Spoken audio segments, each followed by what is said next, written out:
Hello बच्चों, नमस्कार, आदाब, सत श्री अकाल। Welcome back to our channel scholars academy. आज फिर हम लोग जुड़ चुके हैं री नीट के लिए, जो 21 जून को होने वाला है। तो उसके लिए एक बहुत इंपॉर्टेंट क्वेश्चन है। क्वेश्चन क्या कहता है हमारा, VNTR belong to which class of DNA। ये हमारा कहाँ का क्वेश्चन है? ये हमारे जेनेटिक्स का सबसे लास्ट टॉपिक है, जो कि मोस्ट इंपॉर्टेंट है, DNA फिंगर प्रिंटिंग। वहां से लिया गया है VNTR। और कई बार तो केवल इसका फुल फॉर्म ही पूछा गया है कि what is full form of VNTR। तो VNTR का फुल फॉर्म क्या है? Variable number of tandem repeats. अब ये किससे बिलोंग करता है? मींस ये mini satellite, macro satellite, nano satellite या माइक्रो सैटेलाइट, ये किससे बिलोंग करता है, ये हमको इस क्वेश्चन में बताना है। तो हम क्या करते हैं, क्वेश्चन के थ्रू पूरे के पूरे कॉन्सेप्ट को रिवाइज करते हैं। अब हमको क्या करना है, वो पूरा टॉपिक पढ़ना है अपना, जो जेनेटिक्स का सबसे लास्ट टॉपिक है। वो क्या है? DNA finger printing. अब मैम ये क्या होता है? What is think about DNA finger printing. जैसे हम लोग कहीं पे भी आधार कार्ड वेरिफिकेशन के लिए कुछ भी जाते हैं, तो हम लोग क्या देते हैं? अपना thumb impression. Ma'am thumb impression तो हर एक इंडिविजुअल का अपना डिफरेंट है ना? यस, सेम ऐसे ही हमारा क्या होता है, DNA फिंगर प्रिंटिंग। जो DNA होता है वो भी हर एक इंडिविजुअल का डिफरेंट होता है। DNA फिंगर प्रिंटिंग क्या होता है? ऑर्गेनिज्म टू इंडिविजुअल टू एक इंडिविजुअल हमारा क्या करता है? वेरी करता है। मींस हमारा, मेरा और आपका DNA फिंगर प्रिंटिंग मैच नहीं करेगा, जिससे हम लोग क्या करते हैं, पता लगाते हैं कि हमारे ये क्रिमिनल केसेस में, पैटर्निटी टेस्ट में हमको पता चल जाता है DNA फिंगर प्रिंटिंग के थ्रू कौन इसके पापा है या कौन हमारा क्रिमिनल है। तो हम लोग स्टार्ट करते हैं, let's start DNA finger printing. तो what is DNA finger printing? DNA finger printing is a technique used to identify an individual by studying using pattern of their DNA sequence। DNA sequence का जो pattern होता है वो हर एक individual में different होता है, जिसकी स्टडी कर हम पता कर सकते हैं। क्या? Used in forensic science and paternity test. अगर कोई बाप है, समझ लो, वो अपने बच्चे को मना कर रहा है, ये मेरा बच्चा नहीं है, तो उसके लिए हम लोग क्या करते हैं, मोस्टली मूवी वगैरह में क्या हम लोग का क्या कहता है, पिता क्या करता है, मना करता है, नहीं नहीं वो मेरा बच्चा नहीं है। तो बच्चा क्या कराता है, कोर्ट में जाएगा और बोलेगा कि DNA फिंगर प्रिंटिंग की मांग करेगा। और उस DNA फिंगर प्रिंटिंग के थ्रू ये पता लगाया जा सकता है वास्तव में उसका फादर है कौन। इसको क्या बोलते हैं? Paternity test. अब मैम ये क्या है? Forensic science. Forensic science means criminals को पकड़ने के लिए। जैसे कि एक स्टोरी बताती हूँ मैं क्लास में एक चॉकलेट रख के गई, चलो ठीक है, क्लास में मुझे किसी का बर्थडे था, मुझे एक चॉकलेट मिला और मैं वो क्लास में रख के चली गई किसी काम के लिए बाहर। अब जब मैं बाहर से होके आई तो मैं देख रही हूँ वो चॉकलेट तो खत्म है, उसकी रैपर वहां पड़ी हुई है। अब उस क्लास में उस टाइम पे प्रेजेंट कौन था? 2 बच्चे प्रेजेंट थे। कौन कौन से? रीना और रोहित। कौन प्रेजेंट थे हमारी? रीना एंड रोहित। अब मैंने पूछा चॉकलेट किसने खाई?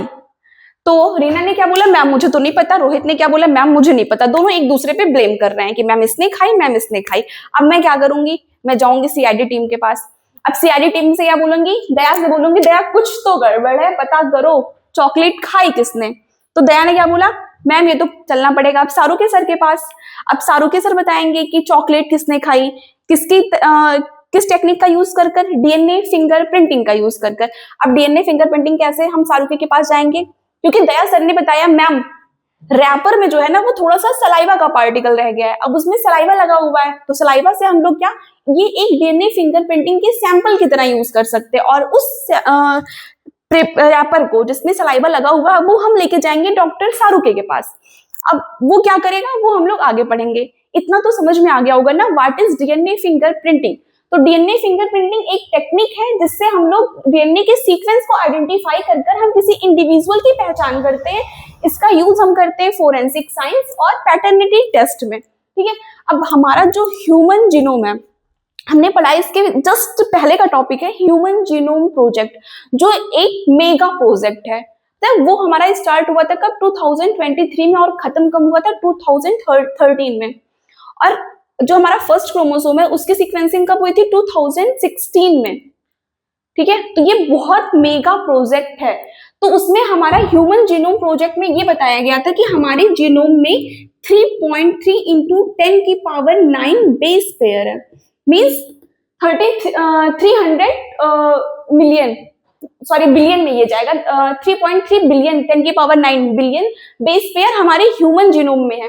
और ये इसमें से केवल और केवल 0.1% जीनोम जो होता है वो इंडिविजुअल टू इंडिविजुअल वैरी करता है। मींस मेरे पास जो जीनोम है, मेरे पास जो जेनेटिक मटेरियल डीएनए है, सेम आपके पास भी वही है, बस उसमें से कितना डिसमैच करेगा हमारा 0.1%, और उस 0.1% की वजह से इतनी वेरिएशन देखने को मिल रही है। ये तो मैम बड़ी अमेजिंग बात आ गई कि मेरे पास जो है वही डीएनए, वही जेनेटिक मटेरियल आपके पास है, सेम बेस पेयर है हमारे ह्यूमन जीनोम में, बस वेरी कितना करता है हमारा 0.1%। और वही बेस हमारा वो किस पे, उसी की वजह से हमारे अंदर क्या है, वेरिएशन है, फिंगरप्रिंट्स हमारे अलग अलग आ रहे हैं, डीएनए फिंगरप्रिंटिंग हमारे अलग अलग आ रहे हैं। तो क्या है उसमें 0.1% मैम इतना कम, अरे कम नहीं है, ये हमारा मिलियन में है, और ये क्या हो जाएगा हमारा 10⁶ बेस पेयर। फिर भी हमारे 3.3 मिलियन बेस पेयर जो होंगे वो डिफरेंट होंगे, organism to organism, individual to individual हमारा वेरी करेगा 0.1%। अब यही जो 0.1% डीएनए होता है, इसका यूज हम लोग किसमें करते हैं, डीएनए फिंगरप्रिंटिंग में। अब पूरे के पूरे 0.1% का हम नहीं यूज करते, मान लो ये हमारा 0.1% डीएनए है, ठीक है। अब इसको हम लोग किसको, इसमें कुछ जो होते हैं वो हमारे मिनी सैटेलाइट होते हैं, कुछ माइक्रो सैटेलाइट होते हैं, इन सबको हम लोग क्या करते हैं, अलग करते हैं। कुछ हमारे क्या होते हैं इसमें बल्क डीएनए, और कुछ हमारा क्या होता है सैटेलाइट डीएनए, और इस सैटेलाइट डीएनए का यूज हम लोग किसमें करते हैं, डीएनए फिंगरप्रिंटिंग में। अब इसको मैम हम लोग अलग कैसे करते हैं, तो मोस्ट कॉमन पढ़ा है हम लोगों ने, एक प्रोसेस पढ़ी है सेंट्रीफ्यूगेशन की। सेंट्रीफ्यूगेशन में हम लोग क्या करते हैं, हैवी और लाइट चीजों को डिफ्रेंशिएट करते हैं, सेपरेट करते हैं, और वही यूज हम क्या करते हैं अपने डीएनए फिंगरप्रिंटिंग में सैटेलाइट डीएनए को पहचानने के लिए। सबसे पहले हमने क्या पढ़ा, डीएनए फिंगरप्रिंटिंग के बारे में, यूज का होता है forensic science and paternity test में। और हमारे हर एक इंडिविजुअल में कितने, ह्यूमन जीनोम में 3.3 बिलियन बेस पेयर प्रेजेंट होते हैं, जिसमें से 0.1% इंडिविजुअल टू इंडिविजुअल वैरी करता है, और यही यूज होता है हमारी डीएनए फिंगरप्रिंटिंग में। अब ये 0.1% में कुछ हमारे होते हैं बल्क डीएनए, कुछ होते हैं सैटेलाइट डीएनए। इस बल्क डीएनए का यूज हम डीएनए फिंगरप्रिंटिंग में नहीं करते, डीएनए फिंगरप्रिंटिंग में हम यूज करते हैं सैटेलाइट डीएनए का। अब इसको कैसे हम लोग डिफरेंशिएट करेंगे, सेंट्रीफ्यूगेशन प्रोसेस से। जब हम सेंट्रीफ्यूगेशन करते हैं तो हमको एक ग्राफ मिलता है। अब इस ग्राफ में हमको दो पीक मिल रही है, first peak and second peak. जो हमारी मेजर पीक है, कौन सी पीक है, मेजर पीक। ये मेजर पीक किसकी है, हमारी बल्क डीएनए की, और माइनर पीक किसकी है, हमारी सैटेलाइट डीएनए की। अब इस माइनर पीक को हम फर्दर दो पार्ट में कैटेगराइज करते हैं, mini and micro, mini and micro. अब इसमें डीएनए सीक्वेंसिंग कौन हेल्पफुल होता है, कौन सा हमारा फ्रैगमेंट जो होता है वो डीएनए फिंगरप्रिंटिंग में हेल्प करेगा। तो मिनी में कितने आ रहे हैं, हमारे जो मिनी और माइक्रो है इनको कुछ बेसिस पे डिफरेंशिएट किया गया है। सैटेलाइट डीएनए को number of base pair, length of segments, और क्या कंपोजिशन है उसका, इन सबके बेस पे सैटेलाइट डीएनए को दो पार्ट में कैटेगराइज किया गया है फर्दर, कौन कौन सा, मिनी एंड माइक्रो। अब मिनी तो मैम छोटा होता है, माइक्रो का मीन्स भी छोटा होता है, तो इसका मतलब क्या है, मिनी मीन्स हमारा छोटा होता है, लेकिन माइक्रो मीन्स उससे भी छोटा है, क्योंकि हमारे जो मिनी में है वो approx, book to book vary करता है इसका भी नंबर, बट जो हमारा एक कॉमन अप्रॉक्स हम लोग लेके चलते हैं वो है क्या, मिनी में हमारे 10 to 100 बेस पेयर प्रेजेंट होते हैं। अब मिनी से भी छोटा हमारा क्या होता है, माइक्रो। इसको क्या बोलते हैं, STR, शॉर्ट टैंडम रिपीट्स। क्या है इसका full form, short tandem repeats, ठीक है। इसमें क्या होते हैं 1 to 6 बेस पेयर है, जबकि मिनी में कितने हैं, 10 to 100 बेस पेयर है। तो इससे इतना तो पता चल गया होगा कि जो हमारा मिनी है वो माइक्रो से छोटा है, और हम माइक्रो से बड़ा, और हम मिनी का यूज जो है वो नहीं करते हैं डीएनए फिंगरप्रिंटिंग में। Why? We are always preferred mini satellite. We are always preferred mini satellite in DNA fingerprinting. Why? Why we are not use micro satellite? Because it is very short, short tandem repeat. इतना short होता है कि हम लोग we are not able to compare DNA sequences. इतने छोटे होते हैं कि हम DNA के sequence को compare ही नहीं कर पाते। जबकि हमारा जो मिनी सैटेलाइट होता है उसमें क्या आता है हमारा VNTR, VNTR, इसका फुल फॉर्म क्या है हमारा बच्चों? Variable number of tandem repeats. और ये हमारा नीट का PYQ है, कई बार पूछा जा चुका है, मोस्ट इंपॉर्टेंट है, बोर्ड्स में भी पूछे जाते हैं। VNTR का फुल फॉर्म क्या होता है? Variable number of tandem repeats. Okay, और इसका यूज हम लोग इसको प्रीफर करते हैं DNA फिंगरप्रिंटिंग में, सीक्वेंसिंग में। वाई? बिकॉज ये हमको उतनी length, at least it provide sufficient length to हम लोग कंपेयर DNA सीक्वेंसेस। मतलब ये इतना बड़ा होता तो है, ये छोटा, बट ये इतना इसका लेंथ होता है कि हम दो DNA के सीक्वेंस को आसानी से कंपेयर कर सकते हैं। तो DNA सीक्वेंसिंग में हम लोग किसका यूज करते हैं? मिनी सैटेलाइट का, not micro satellite, because micro satellite is very short and mini satellite is short but it is provide sufficient length to compare DNA sequences। Okay, तो हम लोग का आंसर तो मिल गया मिनी सैटेलाइट। बट अब हम लोग आगे पढ़ लेते हैं DNA फिंगरप्रिंटिंग होता क्या है, इसके स्टेप्स क्या होते हैं। तो DNA फिंगरप्रिंटिंग को इंट्रोड्यूस किसने किया था? हमारे एलेक जेफरी साहब ने। किसने किया था? Alec Jeffrey. बट इंडिया में कौन लेके आया था इसको? डॉक्टर लालजी सिंह। डॉक्टर लालजी सिंह क्या है? हमारे फादर ऑफ इंडियन फिंगरप्रिंटिंग। जबकि फादर ऑफ फिंगरप्रिंटिंग हमारे वर्ल्ड में कौन है? Alec Jeffrey. अब हमारा DNA फिंगरप्रिंटिंग के स्टेप्स ये हैं, बस उसके पहले हम लोग पढ़ लेते हैं कि जो DNA फिंगरप्रिंटिंग है उसका मेन प्रिंसिपल क्या है, वो किस प्रिंसिपल पे वर्क कर रहा है। तो हमारा जो ये VNTR है वो हमारा नंबर ऑफ VNTR और लेंथ ऑफ VNTR वेरिएबल करता है organism to organism, individual to individual and chromosome to chromosome. तो हमारा जो VNTR का वो है, लेंथ है और नंबर है, ये हमारा इंडिविजुअल टू इंडिविजुअल और क्रोमोसोम टू क्रोमोसोम हमारा क्या करता है? वेरी करता है। तो इसमें बहुत वेरिएशन पाया जाता है, जिसकी वजह से क्या बोलते हैं? इस फिनोमिना को बोलते हैं polymorphism. Number of VNTR and length of VNTR is variable for individual to individual and chromosome to chromosome. This phenomena is called polymorphism, and polymorphism is the key principle of DNA fingerprinting. Because यही variation हमको क्या decide करती है? DNA fingerprinting में help करती है। तो polymorphism is the principle of DNA fingerprinting।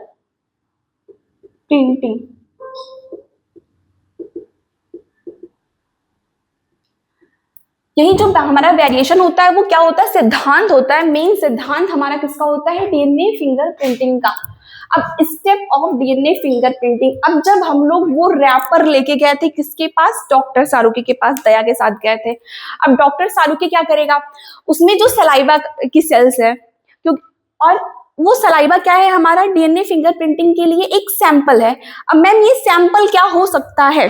Sample हमारी बॉडी का कोई भी पार्ट हमारा सैंपल की तरह यूज हो सकता है। जैसे क्या है हमारा सैंपल? हेयर है, हेयर हो सकता है। हमारा जो चॉकलेट वाला केस है, जो वारदात हुई थी उस दिन, उसमें क्या था? हमारा सलाइवा। कोई भी सेल, हेयर, स्किन सेल, कुछ भी जो है एक्सेट्रा, हमारी बॉडी का कोई भी पार्ट है वो किसकी तरह यूज हो सकता है? हमारी sample of DNA fingerprinting. Why? Because all cell in your body, मतलब आपकी बॉडी का कोई भी part in your body, any part of your body is made up of same cell, same number of chromosome in it, same number of DNA, gene, सब कुछ same ही होगा। वो चाहे सेल आपके आई की हो, चाहे आपके टो की हो या फिंगर की हो। नंबर ऑफ सेल तो नहीं वेरी कर जाएगा ना, उसमें हमारी माइटोसिस ही हो रही होगी। तो हमारा जो सेल है, कोई भी हमारी बॉडी का पार्ट जो है वो किसकी ये यूज हो सकता है? हमारे DNA फिंगरप्रिंटिंग में। तो कोई भी वारदात करना, चाहे किसी की चॉकलेट खा जाना, किसी का पेन चुरा लेना, कुछ भी करना, कोई क्लू मत छोड़ना। अगर तुम्हारा एक भी पार्टिकल, अगर एक नेल, एक हेयर का फॉलिकल भी वहां पे गिर गया, पकड़े जाओगे। इंडिया इतनी एडवांस हो चुकी है। अब सारूकी ने क्या बोला? उस सेल से, वो जो सलाइवा की सेल थी उससे क्या आइसोलेट किया डीएनए को, ये डीएनए हमारा आइसोलेट किया गया। अब डीएनए को क्या किया गया, डाइजेशन ऑफ डीएनए बाय आरी। आरी क्या होता है, आरी चीजों को जिससे हम लोग कट करते हैं, इसका फुल फॉर्म क्या है, रिस्ट्रिक्शन एंडोन्यूक्लियेज। इसको हम क्या बोलते हैं, सीजर, मॉलिक्यूलर सीजर, जो हम लोग किसमें पढ़ चुके हैं, बायोटेक्नोलॉजी में। अब बायोटेक्नोलॉजी का जो हमारा सीजर था, रिस्ट्रिक्शन एंडोन्यूक्लियेज, उसकी हेल्प से हमने डीएनए के सीक्वेंस, डीएनए को कट किया। अब क्या करेंगे, separation of DNA bye gel electrophoresis. Further इसको हम लोग फिर से पढ़ चुके हैं, कहाँ पे, बायोटेक्नोलॉजी में, जेल इलेक्ट्रोफोरेसिस। अब जेल इलेक्ट्रोफोरेसिस में हमारा क्या होता है, ऐसी एक प्लेट होती है जिसमें हम किसको डालते हैं, सस्पेक्ट को और क्रिमिनल के डीएनए को डालेंगे और जेल इलेक्ट्रोफोरेसिस की पूरी प्रोसेस करेंगे, एनोड और कैथोड लगाते हैं उसमें। फिर क्या होगा इसमें, transfer of DNA fragment from gel to nylon और नाइट्रोसेलुलोज मेम्ब्रेन, इसको हम बोलते हैं साउथर्न ब्लॉटिंग। ये क्या होती है मैम, साउथर्न ब्लॉटिंग क्या होती है। अब जब हमने जेल इलेक्ट्रोफोरेसिस किया, ये हमारे जेल इलेक्ट्रोफोरेसिस का इंस्ट्रूमेंट है, ठीक है, जो हम लोग किसमें पढ़े हैं, बायोटेक्नोलॉजी में हमने पढ़ा है ना। इसमें हमको क्या मिलेगा, कुछ क्रिमिनल, ये हमारा मान ली क्रिमिनल, ये सस्पेक्ट 1 हमारी रीना, सस्पेक्ट 2 हमारा क्या है इसमें रोहित, इन लोगों का हम लोग क्या सलाइवा से मिला हुआ डीएनए इसमें करते हैं। तो इसका जो होता है एनोड से कैथोड, ये हमारा मूवमेंट होता रहता है, इसमें कुछ फॉलिकल हमारे एनोड के पास, कुछ हमारे कैथोड के पास मिलेंगे। ये हम लोग डिटेल में पढ़े हैं किसमें, बायोटेक में, ठीक है। अब ये जो हमारा मिला हुआ है, ये इसके ऊपर हम लोग क्या डालते हैं, एक नायलॉन की शीट डालते हैं और इन सारी चीजों को हम उस नायलॉन शीट पे ले आते हैं, ट्रांसफर कर लेते हैं, ट्रांसफर ऑफ डीएनए फ्रैगमेंट। इस डीएनए फ्रैगमेंट को हम इससे जेल इलेक्ट्रोफोरेसिस के जेल से किसमें हम लोग लेके आते हैं, ट्रांसफर करके लेके आते हैं इस नायलॉन की शीट या नाइट्रोसेलुलोजिक मेम्ब्रेन पे, और इस प्रोसेस को क्या बोलते हैं हम, साउथर्न ब्लॉटिंग। अब हम लोग क्या करेंगे, hybridisation of DNA by labelled VNTR और प्रोब्ड। अब मैम ये प्रोब क्या होता है, बीएनटीआर तो है हमारा variable number of tandem repeats, probe जो होता है वो हमारा आर्टिफिशियली प्रिपेयर होता है कॉम्प्लीमेंट्री सीक्वेंस। मींस हमारा ये बीएनटीआर का सीक्वेंस समझ लो, ये है, ये है, ये हमारा क्रिमिनल का बीएनटीआर सीक्वेंस है, ठीक है। अब इस सीक्वेंस का हमारा क्या है, कॉम्प्लीमेंट्री एक सीक्वेंस बनाया जा रहा है जिसको हम प्रोब बोलते हैं। तो अगर क्रिमिनल का है तो इसमें हमारा इसी को लेके क्या बनाया जाता है, एक कॉम्प्लीमेंट्री सीक्वेंस जो इससे आकर अटैच हो सके। मतलब अगर हम लोग इसमें डालते हैं उस प्रोब को तो अटैच हो जाएगा हमारे बीएनटीआर के उस सीक्वेंस से। अगर ये अटैच हो जाता है तो लास्ट प्रोसेस क्या होती है, ऑटो रेडियोग्राफी। जहां पे भी हमारा प्रोब अटैच होता है तो ये क्या बना लेता है, हमारा अभी तो सिंगल है, अब इसमें हमारा कॉम्प्लीमेंट्री अटैच होगा। जिस भी वीएनटीआर पे अटैच होगा वो बायो रेडियोग्राफी में जब हम लोग करेंगे तो उसमें लाइट इमिट होगी, मतलब वो हमको दिखने लगेगा। फिर हम इसको कंपेयर करेंगे क्रिमिनल को सस्पेक्ट 1 और सस्पेक्ट 2 के प्रोब से, उसका जो कॉम्प्लीमेंट्री प्रोब उसमें डाले हैं तो उसमें लाइट इमिट हुई है, उस लाइट को कंपेयर करेंगे क्रिमिनल के उससे, तो हमको पता चल जाएगा कि हमारा क्रिमिनल कौन है। तो मान लो हमारा जो शाहरुख के पास क्या लेके गए थे, उन्होंने क्या निकाली थी हमारी, ये हमारा क्रिमिनल का हुआ, जो हमको उस वारदात के जो वारदात हुई थी उस स्थान से जो हमको मिला था उस डीएनए को हम लोग इसमें लिखते हैं, तो ये हमारा क्रिमिनल का डीएनए हुआ। अब सस्पेक्ट 1 हमारा किसका हुआ, रीना का डीएनए हुआ। सस्पेक्ट 2 हमारा किसका हुआ, रोहित का डीएनए हुआ, जो हमारे सलाइवा को मिला था। अब क्रिमिनल का डीएनए समझ लो हमको कुछ ऐसा अपीयरेंस आ रहा है, ठीक है।